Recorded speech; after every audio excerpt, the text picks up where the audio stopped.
I sat at my desk and remembered the 30 years since our wedding, as well as our honeymoon and the best memories of my life. As I reflect on these treasured memories of our honeymoon in Hawaii with Maggie, I am overcome with a deep sense of nostalgia and gratitude. It was an extraordinary and truly magical time that will forever hold a special place in my heart. From the very beginning, there was a feeling that we had entered an enchanted kingdom that washed away all the worries of the world, leaving a serenity that cannot be described in words. Walking hand in hand along the pristine beaches of Waikiki, with gentle waves lapping at our feet, we were engrossed in the beauty of the world around us. The fragrant scent of plumeria permeated the air, serving as a constant reminder of the romance and tranquility that enveloped us. However, it was not only the captivating landscapes that made our honeymoon unforgettable, but also the experiences we shared were etched into the fabric of our souls. Exploring the lush rainforests and stumbling upon hidden waterfalls was a revelation of the majesty of Mother Nature. Standing together, we marveled at the raw power and splendor that surrounded us. Our clifftop villa in Maui gave us panoramic views that seemed to stretch on forever. Each sunset was a masterpiece, painting the sky in vibrant hues, and in those precious moments when we were held close to each other, our hearts were filled with an overwhelming feeling of love and devotion to each other. And the nights were a symphony of romance, starting with a candlelight dinner on the beach under a canopy of stars as we savored the exquisite taste of fresh seafood and island delicacies. But it was the tender look in Maggie's eyes that made these evenings truly magical. Hawaii has become more than just a destination. They became the epitome of our love story, a chapter filled with cherished memories and shared dreams created just for the two of us. Thinking back to our honeymoon, I relive the beauty and depth of our connection at that time. Hawaii served as a catalyst for our love, strengthening our bond and giving us moments of incomparable joy and peace. I cherish with sincere gratitude the precious memories we created together in this oasis of romance. Now, 30 years later, while I was lost in thought, my secretary came into my office and looked at me looking out the window for a moment, and then asked, "Jason, what or who should we thank for your good mood lately? Did you win the lottery or something? Would you like to share?" At that moment, I realized that I was smiling and had actually been in a good mood for the last 2 weeks. I explained that my wife had become very attentive and loving lately, and for the first time in years, I felt appreciated and loved. I concluded by saying that I felt like I was on my second honeymoon, and for the first time in years, I was looking forward to being with her full-time and couldn't get her out of my head. For the past 2 weeks, I have called my Maggie several times a day to hear her voice and tell her how much I love and miss her. Acted like a lovesick school teenager, but I didn't care. I was happy again and didn't want it to stop. Maggie and I have a strong marriage, but a 30-year relationship can become less exciting and more mundane. But for the past 2 weeks, Maggie had been frisky, wanting to have sex almost every night and doing things to me that she hadn't done in years. I never once suspected or thought that the change in her affections was anything other than a rebirth of our marriage. I planned to surprise her with a romantic evening and left work early. With a smile on my face, I paid for 24 roses at the florist and filled out a card with a heart expressing my love, then stopped at the liquor store and bought a bottle of her favorite wine along with a large box of chocolate-covered cherries, also her favorite. Tonight, I will not only tell Maggie how much I love her and how happy she makes me, but I will also surprise her with the 7-night cruise I bought for us in honor of our love. Smiling and springing as I walked, I entered my house through the garage. As I walked up the kitchen steps, I saw instead of my loving wife Maggie Brandy, our 29-year-old daughter, sitting at our kitchen table. I smiled, kissed her forehead, and said hello. "Hey baby, where's your mom?" 2 weeks earlier, he and his mother had a conversation.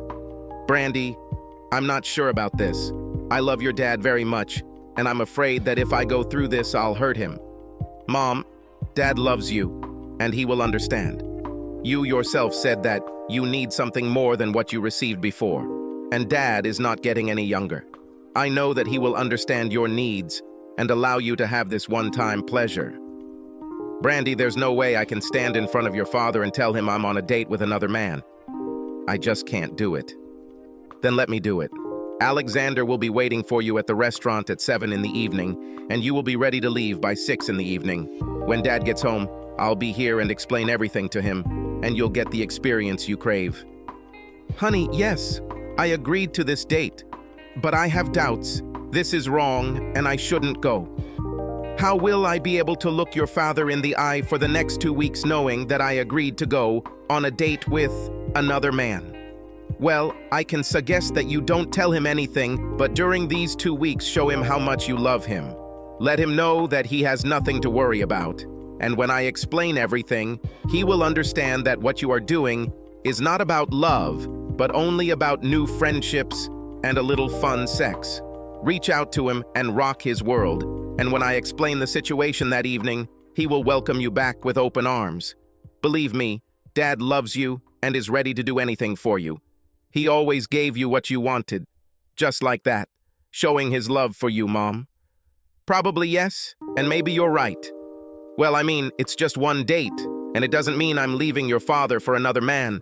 Having a fun night out 30 years later shouldn't be a problem. I'm going to show your dad how wonderful he is and how much I love him every night until date night. And then when I get back to him, I'm going to try to make him the happiest man in the world. Mom, just make him feel loved and appreciated. He is a great guy and will give you this one-of-a-kind experience. Now, I have to get home to cook dinner for Mike. Thanks, baby, and say hi to Mike. When will you two give us grandchildren? Soon, we've already talked and plan to start working on it in a few months, Brandy said before heading home. Maggie sat alone in the art studio Jason had built for her behind their house, in front of his latest project. Lately, she had been having difficulty being creative because the thought of being with another man weighed heavily on her. Guilt blocked her creativity until Maggie remembered Brandy's words, and suddenly her brushes came to life, covering the canvas with vibrant colors and emotional landscapes. Suddenly, she felt confident that she was doing the right thing for herself and that her husband would give her this experience. She found herself talking to herself as she sat alone, feeling peace overcome her guilt.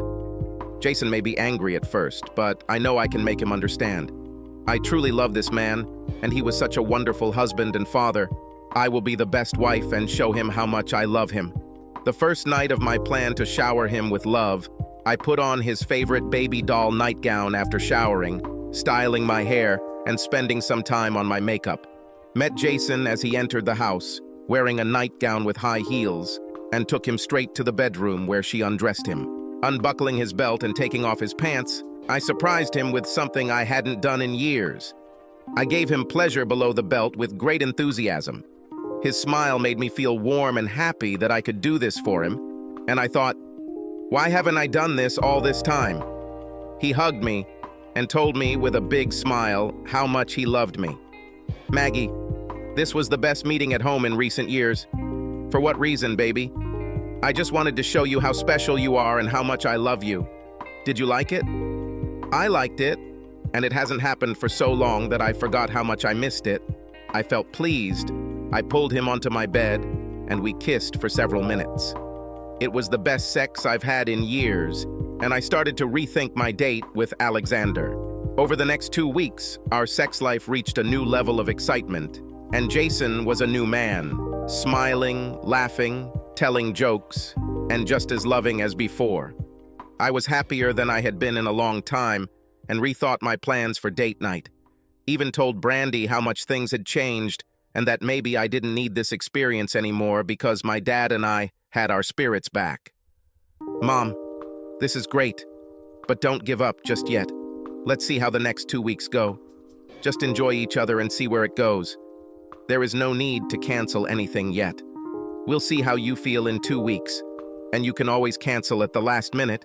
I'm sure Alexander will understand, but you have to realize that you may never have this chance again. Okay, maybe you're right. Tell me more about Alexander. I know he is your friend's father, but tell me again about his situation. Of course, Mom. When he learned that his wife, Mary, had an inoperable brain tumor, he took time off from work and spent every second with her until her death. She was the love of his life, and after her death, he became a shell of his former self. Except for work, he did not leave the house and became a recluse, not communicating with his family or friends. Her death created a hole in his heart that he could not fill. In the last 3 years, he became depressed and quiet. When Mary and I suggested that he leave the house and start dating, he explained that he didn't know anyone and didn't know how to be with anyone except his wife, Mary. Mom, as I listened to this wonderful man, tears came to my eyes, and it occurred to me that I might have a solution for both of you.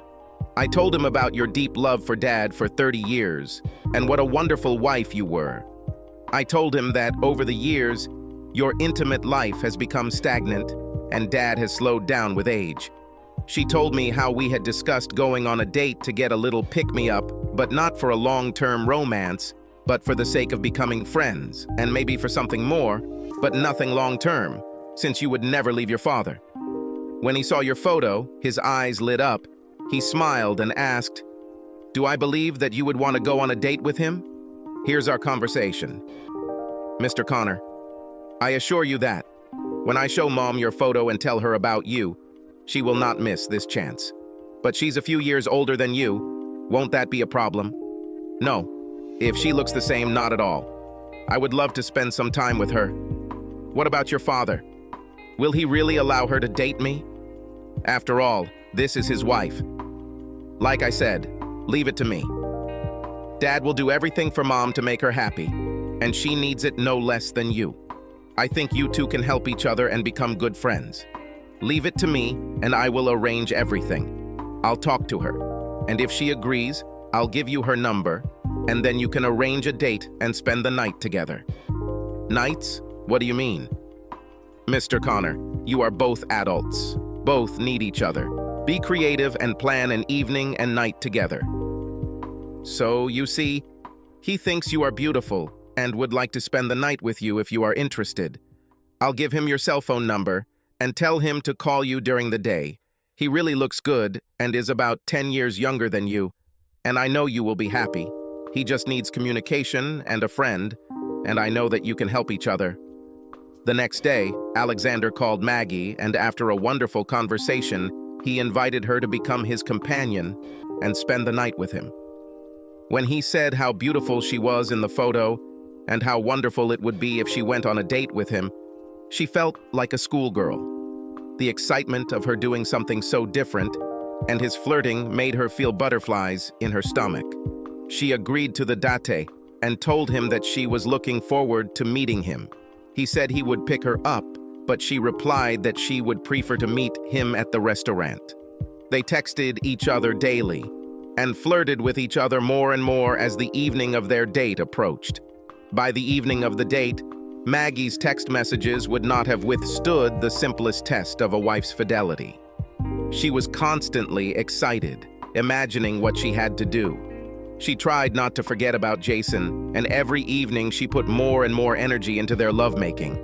Now Jason walked around with a grin on his face, and Maggie walked around with an uncontrollable desire for sex. This was a new level that she enjoyed beyond her dreams. I loved my daughter and considered her the most beautiful girl in the world. I was so proud of how she developed into the woman she has become today.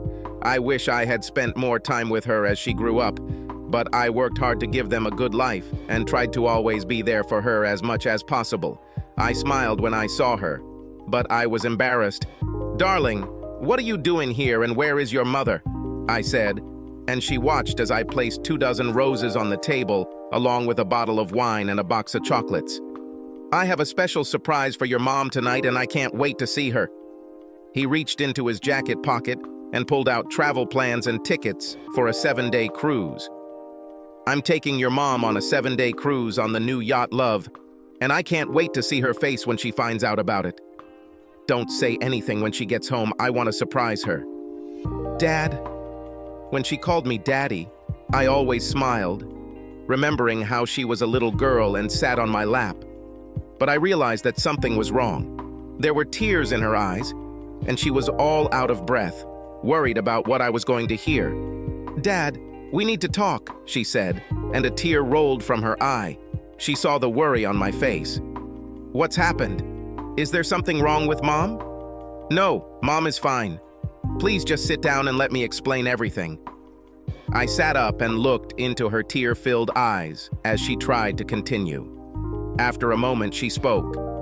"Dad, you know how much Mom loves you, and she told me how good everything is between you two lately." "Yes, and I love her too. That's why I want to show her how I feel." Now, seeing her tears, I realized that everything she was going to tell me was not going as she planned. "I'm really sorry, Daddy, but Mommy has a date." I sat in silence, hearing the words, but not understanding their meaning. Her tears flowed as my brain connected the dots into anger. "Brandy, what are you talking about? Where is your mother?" I demanded in a loud voice that made her shrink away from me in fear. "Mommy loves you very much, Daddy, and you may take this the wrong way, but Mommy went on a date with another man and won't be back home until tomorrow.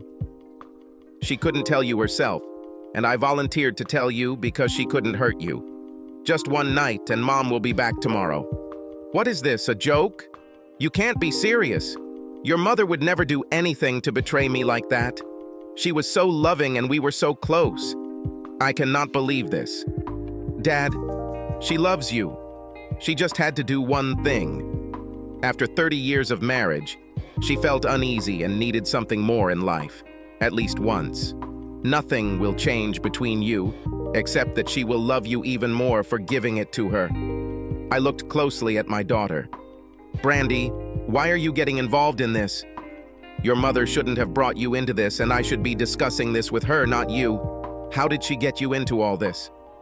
"Dad, you know that Mom and I have always been very close, and we tell each other everything. She told me that things had slowed down between you two in the bedroom, and that she no longer felt wanted and needed stimulation. My friend's father lost his wife several years ago. He was so depressed and also needed communication, and I sort of introduced them." I quickly stood up, knocking over the chair behind me. "What the heck? Are you kidding? Did you introduce them and set up your mother on a date with another man? Is that what you mean?" Lowering her head and looking at the floor, she was silent. Now I was pacing back and forth in the kitchen, trying to make sense of this disaster. "Damn it, Brandy, answer me!" I shouted, standing over her. "Did you set it all up? My wife, your mother, is on a date with your friend's father, and you arranged this?" At these angry words, saliva flew out of my mouth. "I'm really sorry, Daddy. But yes. It sounds bad when you say it like that, but I did it out of love for my friend's mom and dad." "Holy hell! What have you done? Love for your friend's mom and dad? What about your love for me? Am I some piece of trash that you can shit on and expect me to accept whatever comes into your head? Where is she now? And what did you mean when you said she wouldn't come home until tomorrow?" "Dad, he took her to a restaurant, I don't know which one, and then they will spend the night together, but only this time. She'll be back tomorrow, and Daddy, she only loves you. All she's been telling me for the past 2 weeks is how much she loves you and doesn't want you to get hurt because of it. It's just a date and one night. She knew that you would understand and give her this one time." "So, is that all?" I, like a mug, believed that her new advances for the last 2 weeks were motivated by love. But now you're telling me that it was her way of getting rid of guilt? Well, this will not lead to anything good, I assure you." Still in tears, she begged, "Dad, it's not like that at all. She never pretended or hurt you. On the contrary, she did everything possible to let you know that she loved you. Daddy, can't you just give her one night? You know that she loves you and cannot live without you. She told me she was looking forward to your retirement and spending time with your grandchildren. Mike and I are planning to have kids, and we need both of you." Well, isn't that damn unusual? That ship sailed the moment she agreed to go on a date with some man who wasn't me. Who is this guy? "My friend Mary's dad. He's a really nice guy, and you'll like him, Daddy. I think you have a lot in common." "Oh yeah, we could be such good buddies." "So you think I could befriend a man who knowingly dates a married woman, my wife?" Maybe we can become drinking buddies and I can let him use your mom on the weekends. Is that what you two have planned for me? Brandy sank into her chair, realizing there was a serious flaw in her plan. She had never seen me so angry and talking to her like that. A shiver ran down her spine as she hid from my anger. Pacing around the room, I finally regained control of my emotions, turned to my daughter, and spoke in a poisonous voice. In a voice she didn't want to hear anymore. My hurt and pain was obvious and made her feel small and guilty for her role in all of this. Listen to me carefully, Brandy. I want you to leave now. I need to be alone to understand what you two did to me tonight.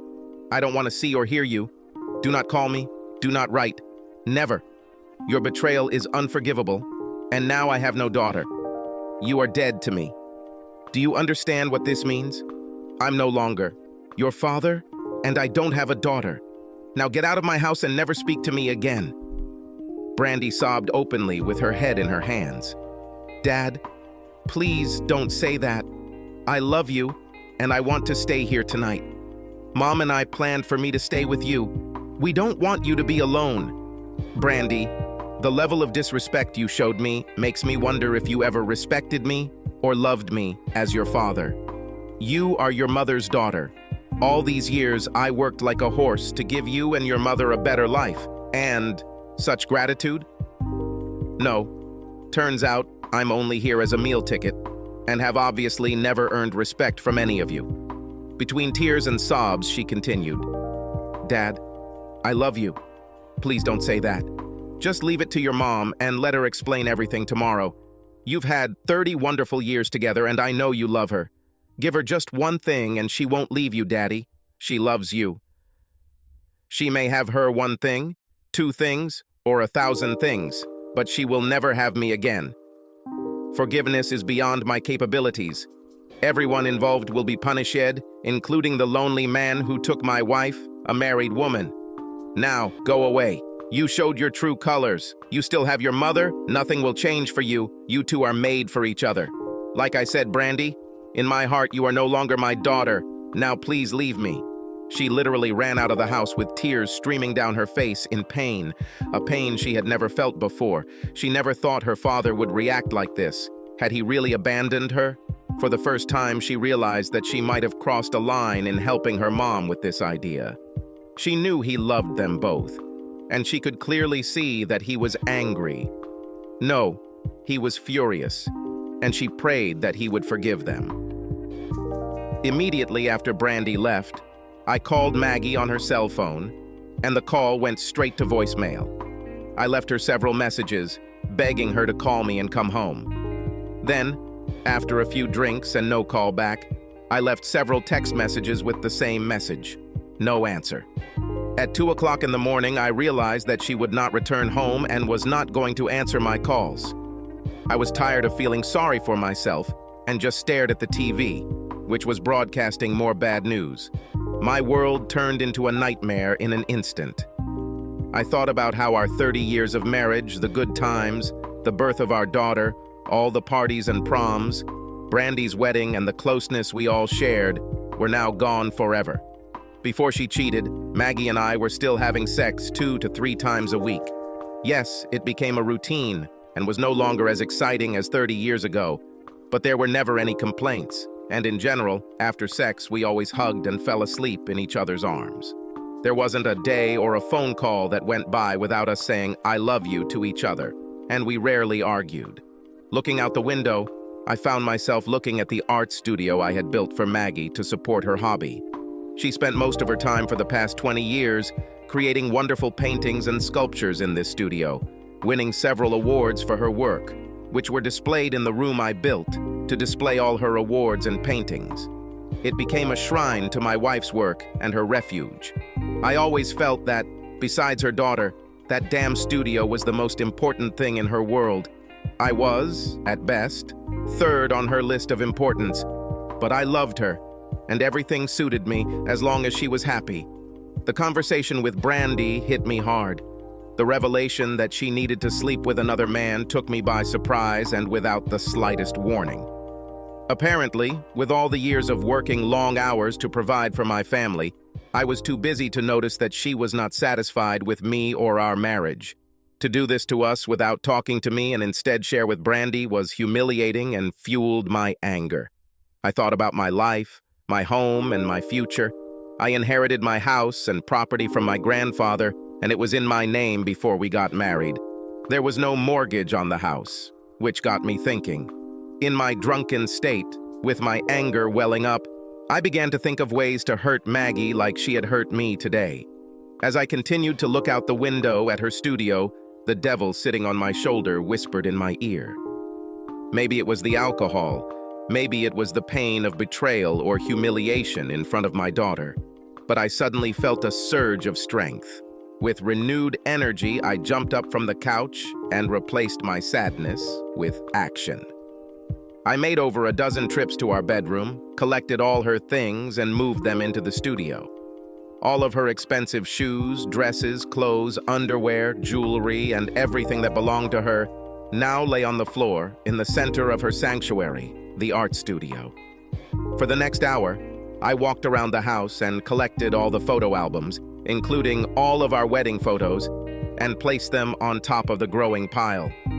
Then I remembered that she had vacuum-sealed things in the attic. I found her wedding dress, baby clothes, and many other sentimental items, and dragged them into the pile, which was now about more than a meter high. It's amazing how much one person can collect over the years. Then I took all her pictures off the wall and put them on a pile. The sculptures, all her sketches, and everything she loved were now part of a growing pile of things. It was already 5 in the morning, and I was still on edge. I told myself I wouldn't do anything until 6 a.m. to give her a chance to come home or answer my calls and texts. If I don't get a response or she's not home, I'll finish what I started. I walked through the house again, making sure everything she owned and cared for was in the studio. At 5:30, I grabbed a 20-liter can of petrol from the garage and went to the studio, getting ready for 6 a.m. During this time, I went online, canceled the joint credit cards, and transferred money to our accounts, took cash out of the safe, and packed a few suitcases. Then I put them in my truck, since I had to spend some time away from home until the lawyers sorted everything out. I waited another 5 minutes for her to return, and at 6:05, abandoning my last hope, I poured gasoline onto the pile and along the walls of the studio. With a deep sigh, and after a few seconds of hesitation, I made my decision and threw a lit match onto the floor, which instantly ignited the pile of her treasures. The fire spread quickly, and before I had time to leave, the flames were already visible from the street. The fire quickly consumed her world and everything she loved. As I drove along the highway, a sudden realization struck me, amplified by the terrible state I was in. A terrible sadness overcame me, and tears began to stream down my face. At that moment, it became clear that my once wonderful marriage had suffered the same fate as the studio. It burned down. What I didn't expect was that the fire spread from the studio to the back porch, which caught fire along with the art studio. Luckily, firefighters who put out the fire in the studio were able to extinguish the fire on the porch and save the house. The home sustained significant smoke damage and was uninhabitable until the damage was repaired. While all this was going on, I checked into a highway motel about 90 miles from the smoldering ashes that had once been my marriage and paid in cash. I didn't want to be found until I couldn't think straight, and using credit cards would make it easier if the police came looking for me. I was awake and on adrenaline until I opened the door to my room.